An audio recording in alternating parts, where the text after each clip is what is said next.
ganimong kanta, blessing tayo, you will see Jesus in me. Sa imong eskwelahan ba, makitaan ba si Kristo? If, sa imong kinabuhi, sa trabahoan, makitaan ba si Christ sa imong kinabuhi, o ba si simbahan lang? Abot sa pala, di na makitaan, di na mailan ba ka na Kristo? Nabili na igsuon ang kinabuhi, sa kasuhanon kinabuhi, if you have Christ, mas piasa ka, makitaan, mailan ka, kasuhanon ka, amen? Oo, kaya the way you talk, the way you walk, the way igsuon nga manamit dapat kahit na yun kaya naman because there's something nausap na because na ay Christ sa atong itawag na kinabuhi. Dito magubay, everybody please stand. Ato agwa ng Biblia in the book of Joshua chapter 6 verse 1 down to verse number 15. Taas kayo itong basahon karon. I know na tinawali na nato ni pero tingnan nato gamay nga review lang. No, gamay lang siya nga review.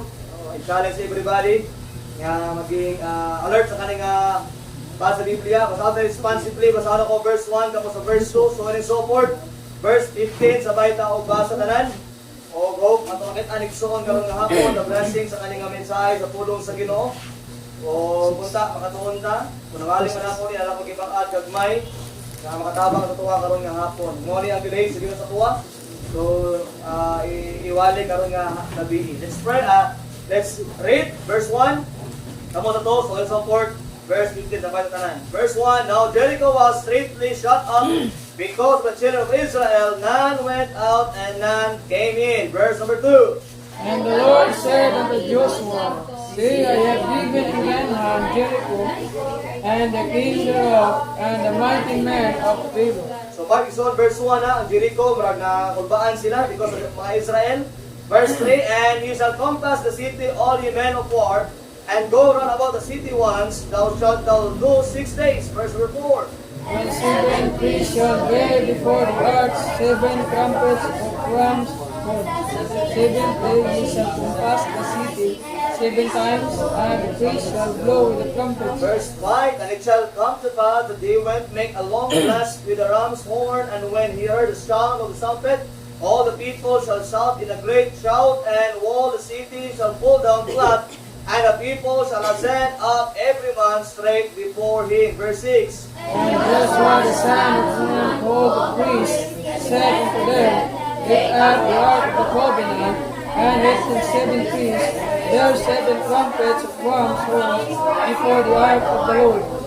Verse 7, and he said unto the people, Pass on and compass the city, and let him the arm pass of before the ark of the Lord. Verse 8.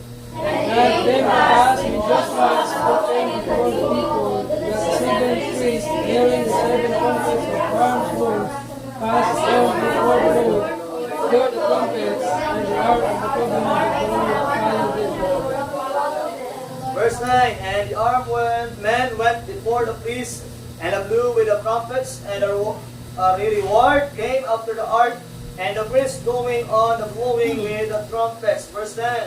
And Joshua had commanded the people, saying, Ye shall not shout, nor make any noise with the voices, neither shall any word proceed out of your mouth, until the day I bid you shout, then shall ye shout. Verse 11, so the ark of the Lord compassed the city, going about it once, and he came into the camp and lodged in the camp. Verse 12.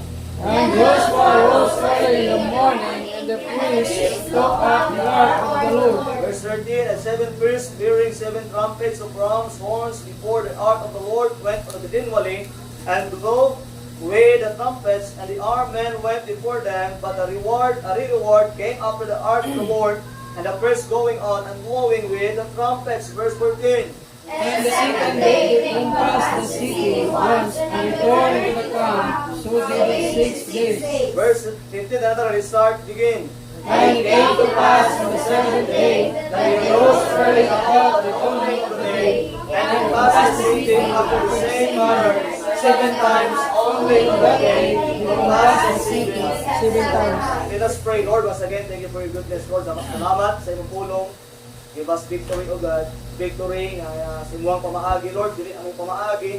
Lord, sometimes we have victory in our own flesh, but dili ikaw mahimay, Lord God. Lord, I pray na makorek amo ang gitawag na victory, Lord God. Pinaagi sa among gitawag na unod. But tuguti nga ang among tanan nga victory, Lord God. Kani mga victory, Lord God, sa imo ning pamaagi o dili among pamaagi. Lord, I pray that you continue to bless us, O God, as we learn your words, karon O God, nga hapon, ikaw magatabang sa matagusa, open the hearts of your people, help me, Lord God, as I preach, Lord, control my tongue, my mouth, and also my mind. Oh, I pray, Lord God, that every word mo gawa sa baba, Lord, ikaw gina mag-glorify, o dili ang among gitawag na pagalingon. Lord, once again, we put everything into your hands. We love you, Lord, because you first love us. In Jesus' name, amen and amen. Nagsuon karon nga galbiin na magdugay because of time. Naana ko 30 minutes na i-deliver ng aming mensahe. God's way for victory. Ang mensahe ison karon nga gabi, God's way for victory. Na ison gusto mo na itong victory, tama ba? Pero sabihan ka sa diya, ka naluwas ka, nanay victorious, amen? Naanay victorious imong kinabuhi. Sa diya, nga na-save ka, karon di na ka maatog impyerno, agro na ka sa gingarian sa Dios. You are walking throughout sa imong kinabuhi today, na-save ka, ison, naay kadaugan, pero imong gagaway, walay kadaugan. Sakot? Ang imong gagaway, walay kadaugan. Ang imong kalagnay kadaugan, pero ang imong gagaway, walay kadaugan. Ano sa'yo mo ginamay, Pastor? Simple, luwas na, pero ang gagaway, gamukot man. Mura ka dalawang impyerno. Ano ba? Naigson, uminaw, sa pag-angkon mo sa kaluwasan, dili na imong kadaugan, kundi kadaugan na sa Diyos. Amen? That's the way of victory. In this paligson, we find a powerful example of God's way for victory. Now, I believe igsoon tanan tang Kristohanon, gusto ta nga mahimo nga magbadaugon sa atong gitawag nga kinabuhi. Amen? Kinsa man gusto ni magbadaugon eh. Tanan ta gusto magbadaugon. Pero always remember, ang kinabuhi nga Kristohanon igsoon dili na sa playground, sa battleground. Mao na naay gitawag nga victory, naay kadaugan. From time to time igsoon naay kadaugan, nga naman ang kinabuhi nga Kristohanon, always remember, ang kinabuhi igsoon nga Kristohanon is naay gitawag nga panagbatok, panag-away, panagsangka, pinag-sparring ba? Murag kung sa una bata ba? Anana.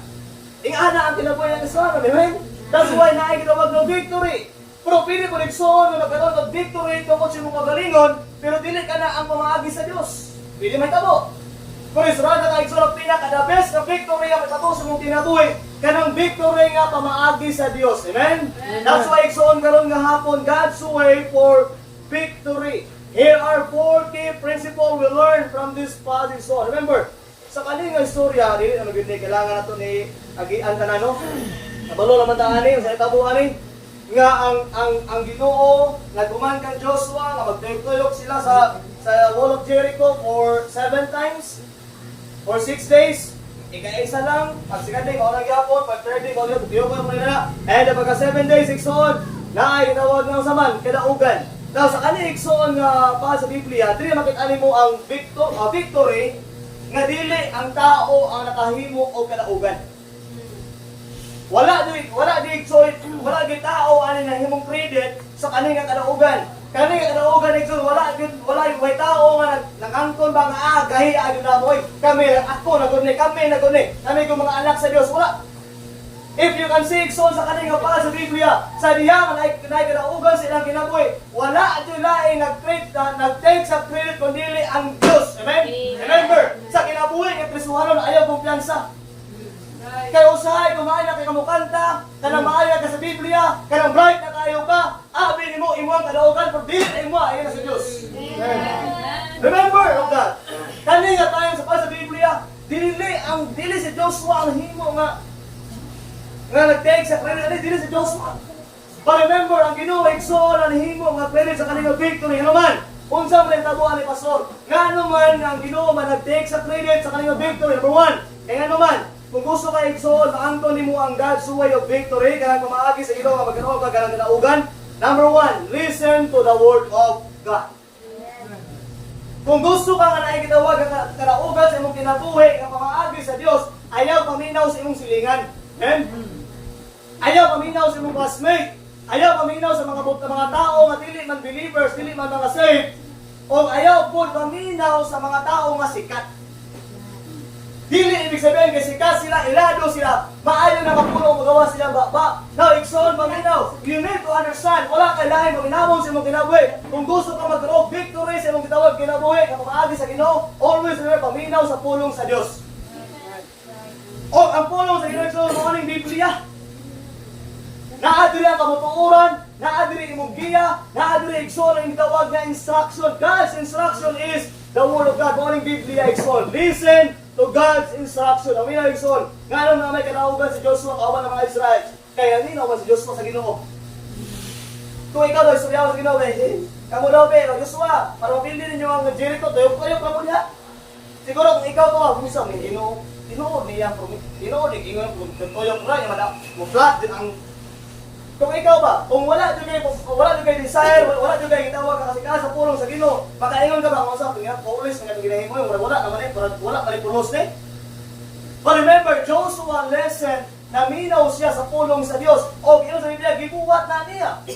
Pero in fact, ang resulta ang sama na ay kadaugan because Joshua listened to the Word of God. Paminaw igsoon. Sa Kristohanong kinabuhi, kung gusto ka mahimong kadaugan sa mong kinabuhi, paminaw sa pulong sa Dios.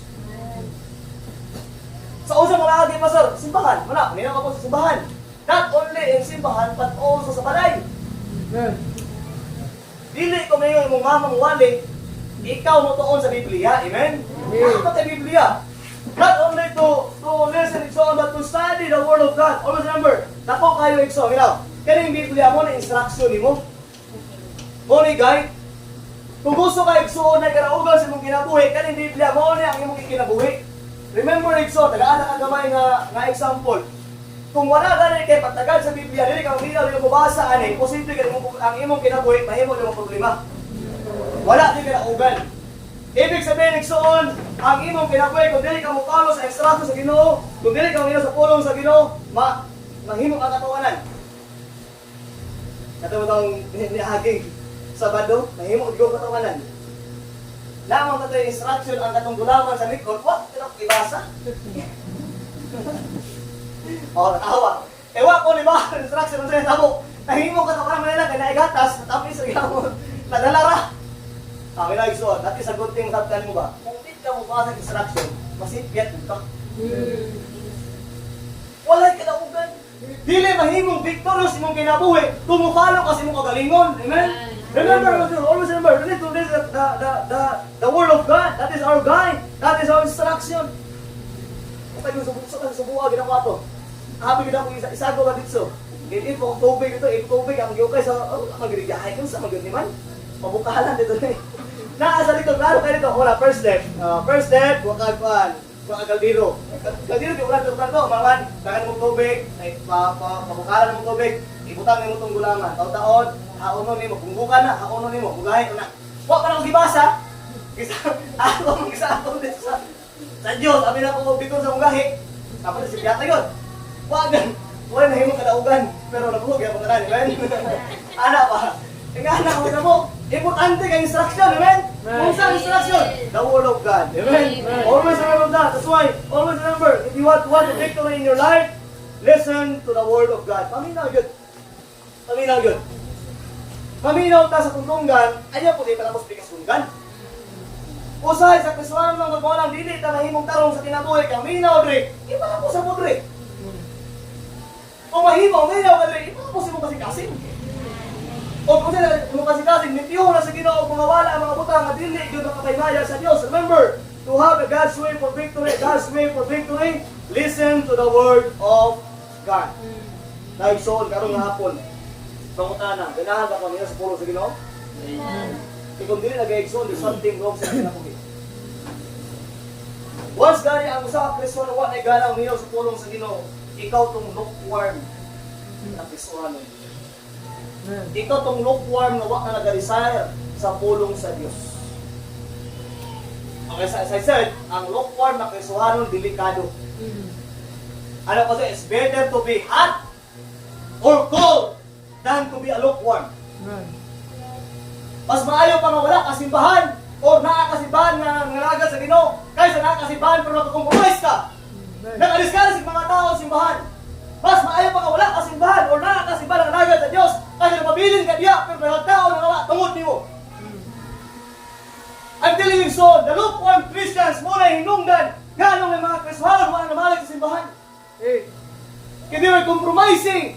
They were trying to influence those Christians na dili na mangalagad sa Diyos. And that's why I'm telling you so tonight, that God's Word can help you with that. Kung wala kay gana, mayroon sa pulong sa Ginoo, there's something wrong sa imong kinabuhi. Basig naan ay butang, nga ni-fill-in sa mong kinabuhi nga sala o di na ang pulong sa Dios. Remember, bantay na igsoon, dili madugay anak, maguba imong kinabuhi anak. Kinabuhi ka Kristohan. Number 2, na magdugay because of time. God's way for victory. Number 1, listen to the word of God. Number 2, learn the will of God. Learn the will of God. Now, igsoon, always remember, understand God's will is essential for victory. Dili ka magkaroon victory sa mong kinabuhi kung ang imong plano ang matuman. Amen? Pastor, mo na akong gusto. Pastor, nga niya akong gusto. Yes, mo na ibuha sa mong kinabuhi. Pero sa ka magkaroon ng victory niya. Pero dili ka maagi sa Diyos. Lantaw lang ang imo, ikaw ang nahimong pamaagi na. Lantaw lang ang imo, nga ikaw ang nahimong nga naangkon imong gusto nimo paminaw igsoon pag dili ka mo sa Ginoo. I believe igsoon, dili na victory. You are a loser Christian. Always remember God. Learn the will of God. Like Joshua, seek His plan and align with His purpose for personal triumph. Si Joshua, kitangita, yun niya kung unsay purpose, unsay buhaton. He tried to listen God sa iyang tawag, kakabulos Ginoo sa kinabuhi. Kapalaman siya, nga naay plano ang Ginoo, nga open nila ang pulo ka city. But the first city is Jericho. O in the Bible, the first city, na-conquer man nila because una-una, si Joshua, nahimo siya nga niya sa pulo sa ikaduwa, nagtuon si Joshua sa kabot-on sa Ginoo sa iyang kinabuhi. He tried to learn the will of God. Now, igsoon, always remember of that. God's will, igsoon, is God's word. Ang plano sa Ginoo sa mong kinabuhi, it is God's word, igsoon sa tawag ang kinabuhi. There's a victory in God's will. Na ay victorious sa kinabuhi kung nakakasabot-on sa Ginoo. Amen? Kung saan naman doktor ka, kung saan naman nahimok ang pulis, ang maestra ka, pero wala ka rasibo sa kabot-on sa Ginoo, wala ka pala pulos igsoon. Kaya karanta na yung paghago, pag-eskwela, pagpanikamot, tama na si mong lakida. Di mo na madala sa ingarihan sa Diyos. Most praise na nag-compromise. Paminaw. Kasagaran igsoon ng Kristohan, nag-compromise sila. They follow their will. Yes, nahimo silang maestra, pero wala yung desire sa kalag sa tao. Tinuod, suriyahan na ka. Alam ko, pero sila kang nailan. Sa una before, Kristohanon sila, they follow God. Pero i-try nila nga, pa-play-o lang kapag Ginoo sila kinabuhi. Yes, nahimo sila successful sila kinabuhi, pero wala sila involved sa ministry. Huwag mo na pinakasubo. Naningkabo sila lang kagalingon. Wala sila kalanda kung unsay plano sa Ginoo silang kinabuhi. Remember, Ikso, always remember that diya ka na save ka, Ikso. God has a purpose. God has a will in our life. Amen? That's why, kung gusto ka victory sa imong kinabuhi, God's will. Learn to the will of God. Pagtuon dyan. Usahay. Dili man yung tanang kabuo sa Ginoo sa imong kinabuhi, ginahan ka. Sinunod ba? Dili tanang kabuon sa Ginoo sa imong kinabuhi, uyon ka. Pero wa ay mahimo kayo naman, ang Ginoo may nagya sa imong kinabuhi. Alang-alang na mamusupak ka. Kung ang Ginoo may nag-iya sa imong kinabuhi, ang Ginoo may nagalag sa imong kanaugan sa imong kinabuhi, na mamusupak kung sa iya. Now remember, Ikson, dili man ka mauoy usahay sa plano sa Ginoo sa imong kinabuhi, dili man ka ginahan sa plano sa Ginoo sa imong kinabuhi, Ikson, pero kailangan nimo tumanon. Amen? You need to obey of God. Number 3, because of time. Number 1, listen to the word of God. Number 2, learn the will of God. And number 3, Ikson, God's way for victory, live the desire of God. Ikinabuhi ang desire sa Diyos sa atong gitawag, sa iyang gitawag, live according to God's desire and purpose for victory. Panginabuhi na igsoon sa desire sa Ginoo o purpose sa Ginoo nga kita magkaroon kadaugan. Trust Him completely. Surrender your plans and align your life with His guidance to experience His blessing and triumph. Ruwa igsoon, live the desire of God. Panginabuhi na igsoon, ruwan. Panginabuhi na zaman, righteously. Panginabuhi na kasakto ba, tubangan sa Ginoo. Verse of Proverbs chapter 15, verse 6. Proverbs. Alat ko verse, kahagyan ka nagsuon sa Proverbs. Tagaan na mo gamay nga wisdom diya sa Proverbs. Maunin ang delay sa Ginoo sa kuha, nga itudlo sa inyo karon nga hapon. Live the desire of God. Live righteously. So on Proverbs chapter 15, verse number 6, the Bible says, rawa na sa mga mata, ingon sa diha, Proverbs chapter 15, verse number 6, kaya na iksoon mga inabuhi, nga sakto, righteous, tabangan sa Ginoo ng naman. Maunin, in the house of the righteous is much what? Treasure. Hoy, paminaw igsoon, kung nang inabuhi ka og sakto tubangan sa dili ka pobre. Amen. Ang Bible na ingon diri igsoon sa diyo. Verse number 6, in the house of the righteous is much treasure, but in the revenues of the wicked, unsa man, is trouble. Muna usahay ba? Kita pa naghimo og matarong, usahay kita pa nasa trouble. Pero kung mo pa mga wicked, mo pa rin yahay. Remember igsoon, ang Bible, baliktad na. Imo ra ang huna, ang yawa ay nagpatra sa imuha. Pero sa Bible igsoon, in the house of the righteous is much treasure. Kung nang inabuhay kang kasakto, maski nagkakaon lang kang ginamos, dato nakatubangan sa Diyos. Amen? Ayun sa diya, igsoon, ang Bible says, but in the revenues of the wicked is trouble. Sa mga verse, chapter 12. Chapter 12, about igsoon, kung panginabuhay righteously. Mo niya promise nyo mo, kung inabuhay lang kasakto, dili ka pubrihon sa Ginoo igsoon, dili ka pasagdan sa Ginoo. Chapter 12, verse 2. The Bible says, a good man obtaineth favor of the Lord. Ang maayong nga tao, na ay pabor niya sa Diyos. But a man of wicked devised will he what? Condemn. Now remember, igsoon. Kung nang inabuhay ka nga maayo, nang inabuhay ka nga sakto, nang inabuhay ka nga maayo nga tao, obtaineth favor of the Lord, na ay pabor sa Diyos. Amen? Kung na ayaw kung dagbot maayo, kayo naman, na ay pabor para sa Ginoo. So kaya, but a man of wicked devices will he condemn. Sa verse 7. Chapter 12, verse 7. Live righteously in the sight of God. Verse 7. The wicked are overthrown and are not, but the house of the righteous shall stand. Now, so always remember, ang ato pa panginabuhi ng matalo at tubangan sa Ginoo, naadi kayo mong kataugan. Kanina, more treasures, diri makabarog ta, and yung diri ang good man, na ipabor dira sa Dios. That's why, live the desire of God. Kung sa desire sa Ginoo, manginabuhi lang ako sa man. Sakto, tama, o matalo at tubangan sa Dios. Number 2, not only nga sakto o tama, kailangan mo tayo manginabuhi sa Ginoo igsoon with what? Humbleness or with humility.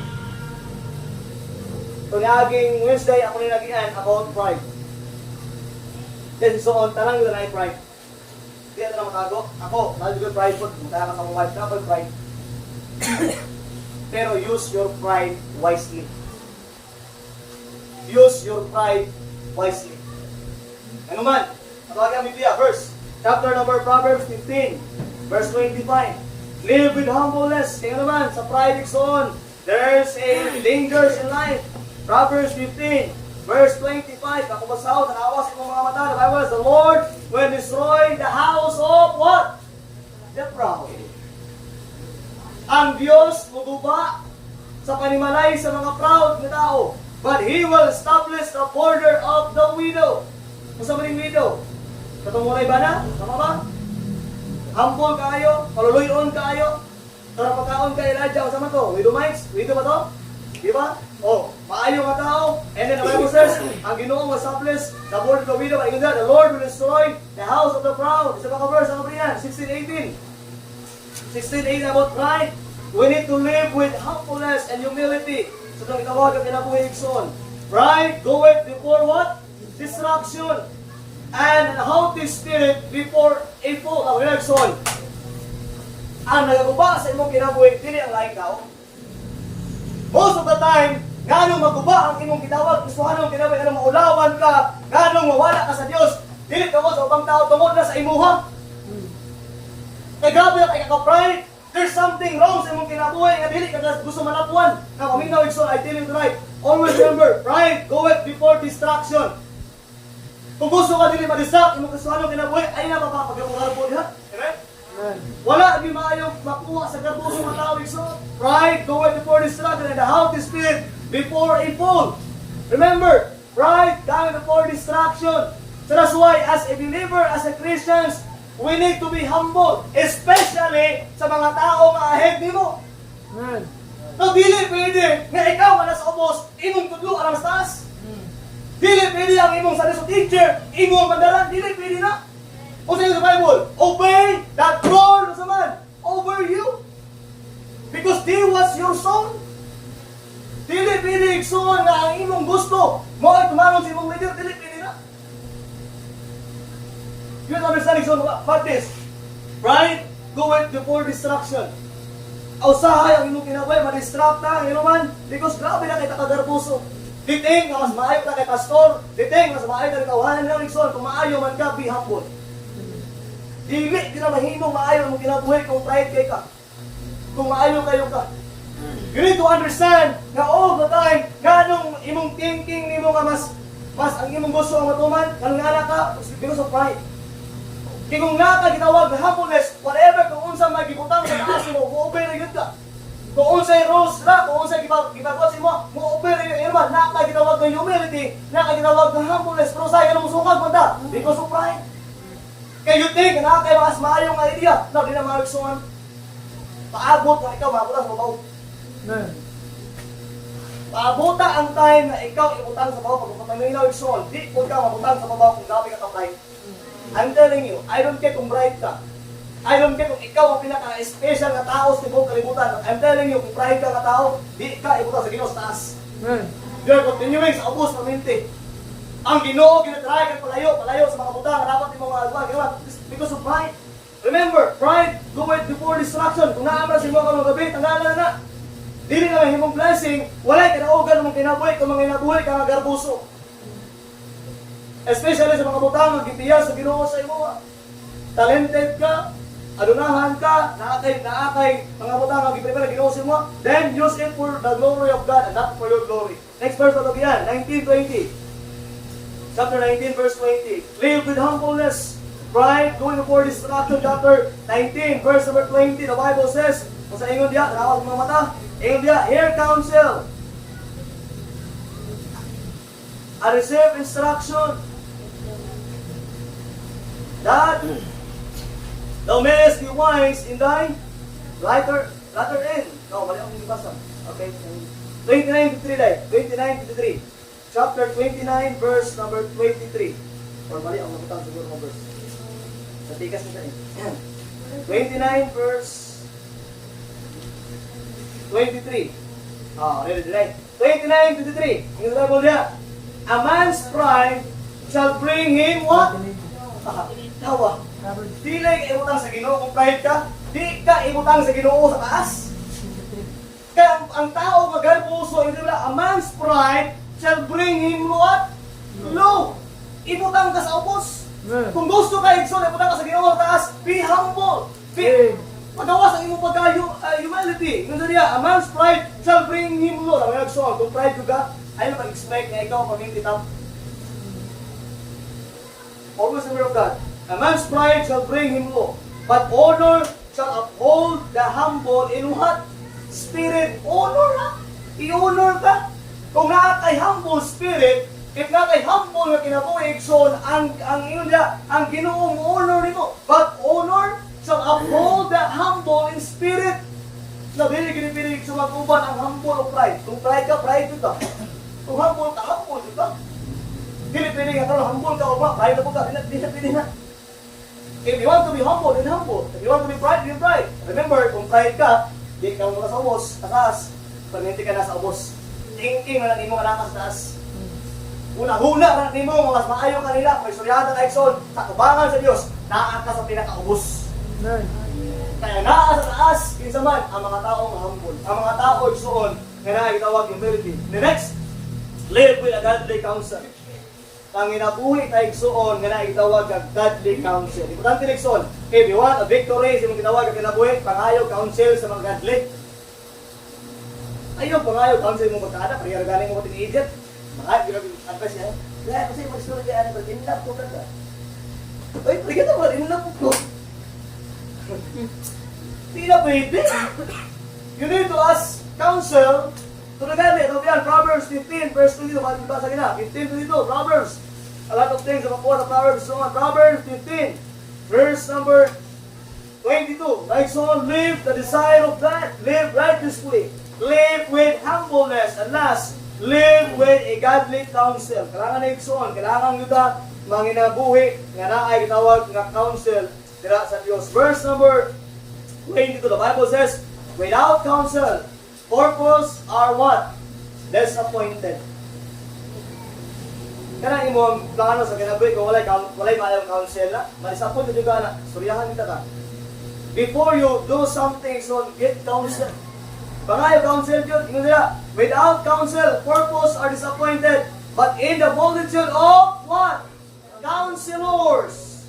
They are what? Established. Now, usahay nga nung dili na mga yung counsel, kabalo nga kamali mong gibuhat. Klaro na dyan kayo na. Most Christians nga wala ka pangayo o counsel kay kabalo siya nga dili mo uyo ng Diyos, dili po mauyo sa Biblia. Mauna nga wala ka pangayo counsel. Pero kung ako iksoon kung gana, nahisibo mas kaputong sa Ginoo, I believe di ka maula pangayo counsel. The English Bible reads, so without counsel purpose are disappointed. But in the multitude of counselors, there are what? Established, sa mga verse, chapter 24, verse 6. Chapter 24, verse 6, Proverbs. 24, verse 6. Park your Bible and so on, magkahit yung Biblia, makita nyo ni about counsel. Ayaw, di mo kaulang and so on doon sa mga godly people about counsel. Chapter 24, verse 6, the Bible says, for by wise counsel, thou shalt make what? Thy war. And in the multitude of what? Counselor, there is what? Safety. Nangikson, paminaw, sa diha ka na, kagitawag sa desisyon mong kinabuhi, pangayo, yung counsel, imong mama, kinsa man ang imong tuulan, kana pong lipod na counsel, ayaw po itong mga worldly na counsel. And we will make for by wise counsel, thou shalt make thy war, and in the multitude of counselor, there is safety. Nagsoon, wala, ang mga tao sa pangagadli, wala ilaing gisayar nga i-counsel sa mga gubas mong kinabuhi yun. Ibabi ninyo, sa tilalang ninyo, sa tininlin ninyo. Dili na sila ma-advise sa inyo nga makaguba sa inyong kinabuhi. Kabalo na sila kung sila makamaayos sa inyo nga. Una, ayaw mo kaulaw doon sa ila. Ayaw mo kaulaw mga ayaw counsel sa ila. Ayaw mo kaulaw nga mudoong mga ayaw nga counsel para lang. Ano naman? Para man sa imong kaiwan, para sa imong safety mo na. Pero ba kayo gusto na maulaw ka? The first thing mo masabta kayo gusto ang yawa na kasulsulin. Ang yawa ko sulsulin mo, ay na-istorya ito eh. Istorya mo na ito, may mukha ng marites ako. Istorya mas mo ba? Yan, anak pa, nababan na ako. If your problem, hindi mo istorya sa godly person, hindi na istorya sa man. Mas mag-beware ka, hindi mong i-istorya sa imong amigo at dili godly, kaya nga naman, iya na i-dismiss. Patingaro lang at tibok, barangay kabalo. Tibok, purok lanang kabalo. Tibok, purok psycho kabalo, masinong ko, di gwapo. Titaw, ayaw istorya sa imong mga ungodly nga friends. Kung naaman kayo sa tutoriyahan, then doon sa mga godly, gano'n man, there is safety sa mga verse, ng mga tayo 1920. Okay, 1920. Oh, dali. Look kayo ni. Proverbs 19:20, the Bible says, hear counsel and receive instruction, that thou mayest be wise in thy what? Latter end. Now, Ikson, we need to live with a godly counsel. Ano naman? Because there are safety. Ikaduha, Ikson, ma-establish imong itawag na kinabuhi, and last, mahimo ka wise in the latter end. Kung abot ka na sa inyo ang itawag na decision in life, mga people, paminaw, yung people, if you have a major decision in life, make sure na kapakayo mo counsel sa godly people. And in later in life, muna yung dira, kung dili ka mahimong wise, mahimo ang fools. Dua naman na. Mahimo ang wise or mahimo ang foolish. Mahimo ang maalamon or mahimo ang buang-buang.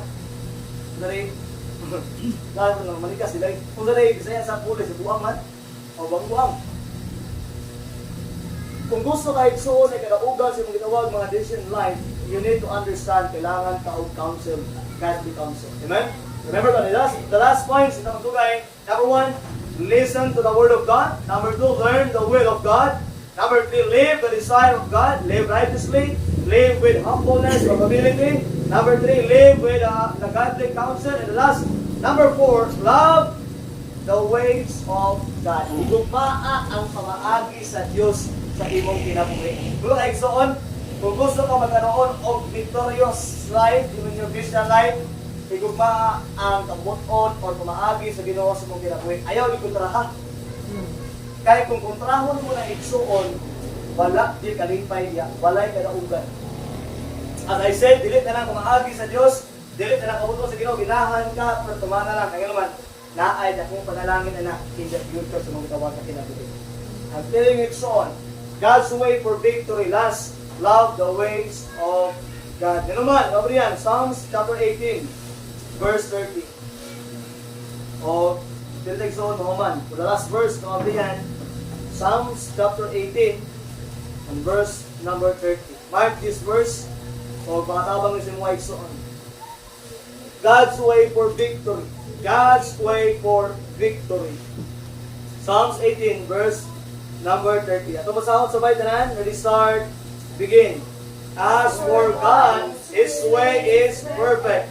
The word of the Lord is right. He is a buckler to all those that trust. So, the Bible is verse 30, as for God. Mark this, as for God. His way is what? Perfect. As I said, igugma ang pamaagi sa Diyos, ang way sa Diyos mong kinabuhi, kaya nga naman, perfect man na. Ang imong plano, ang imong pamaagi, sitpiat na. Pero ang pamaagi sa Diyos, ang dalan sa Diyos, hindi pero sa imo, perfect. His way is what? Perfect. Right, so on, kung gusto ka magkaroon ng victorious, God's way for victory, kung gusto ka magkaroon ng victory, ang victory, dili na siya karoon. Ang victory igsoon, kung kaling upat kabutang ang imaning buhaton, ang victory igsoon, it will lead sa imo in the future. Someday, magkapamilya na, magkaroon ng bana, na kay mga anak, someday, ang mga anak abod, mukha na po tayo mga inabuhi para sa Diyos, and that is a victorious Christian life. Remember, igsoon, God's way for victory. Number 1, listen to the Word of God. Number 2, learn the will of God. Number 3, live the desire of God. And number 4, love the ways of God. Trust and obey His instructions on, even when the same unconventional, to experience triumph in all areas of life. As I said, usahay ang pamaagi sa Diyos, dili straight. Usahay ubos, taas, ubos, taas, ubos, taas. At atong gusto, pagintilang anak, so sometimes you are in the valley, and sometimes you are in the mountain. You are the mountains, and you are the valley, mountains, valley, mountains, valley. I don't care kung baliko para siya o kung saan nadarana, kung kana pamaagi sa Diyos, so may tayo. Amen? Ayaw yung liko. Ayaw pa tayo sa Diyos. Kaya naman, in the future, paabot sa igsoon sa destinasyon, na ay dakop nga kadaugan. Remember, ang isa sa Ginoo kang Joshua, tuyok sila. Pero wak yun nasitkat ang Diyos igsoon. Ang ingon sa Ginoo nga maplat, ang wall of Jericho, natumay. Mao na igsoon, remember this, kung unsay gi-promise sa Ginoo sa imo matumay. Ayaw lagi palayo sa Diyos. As a Christians, we need to understand nga magkaroon tag victorious life nga kana pamaagi sa Diyos o dili na ito nga pamaagi. Mag-ampo na, let's pray. Every head bow, every eye closed, let's pray. Lord, once again, thank you for tonight. Salamat po, na-remind me karong gabi may tungod, Lord God, sa imong pamaagi sa among kinabuhi, magkaroon ng victory sa among life. Lord, most of the time, a lot of times, Lord God, failure me sa among kinabuhi, Kristohanon, na yung mga butang, Lord, na wala ka nalipay, wala ka nahimaya, na yung mga sala, Lord, na kung sa diin mo ay nakababag sa pagpalo ng modera sa imuha. Lord, tonight, whatever kung unsa may mga butang ay mong isura sa mga katawhan, ikaw magkapanalangin, Lord God. Kung naamay mga garbo, Lord, sa mong kinabuhi, tanggala, Lord God. Help us, Lord God, na ikaw magbutang sa amuha, whatever kung asa rin may ibutang, o mo-obey, whatever kung unsay dapat na mong i-obey. Lord, sometimes, ang yawa mo fight sa amuha. Ang yawa, Lord, mahimo, duda mo, Lord God, nga kaaway sa matag adlaw. But Lord, whatever kung unsa may mga may tabo sa among kinabuhi, basta nagapalo lang sa imong kabot, oh Lord, nagapalo lang sa imong galan, nagapalo lang, Lord God, sa mga butang, yan, may maya ka, malipay ka sa mua. That is it. You call a victory sa among gitawag na kinabuhi. Lord, bless your people, touch the heart of the people tonight. Whatever kung unsa ilang ihatag, Lord God, iulis lang karong gabi, ikaw panalangin ang Lord God, pag magatabang sa ilang. We put everything into your hands tonight. We love you in Christ's name. Ikaw ko sa ulo, yung sa mata, igsoon.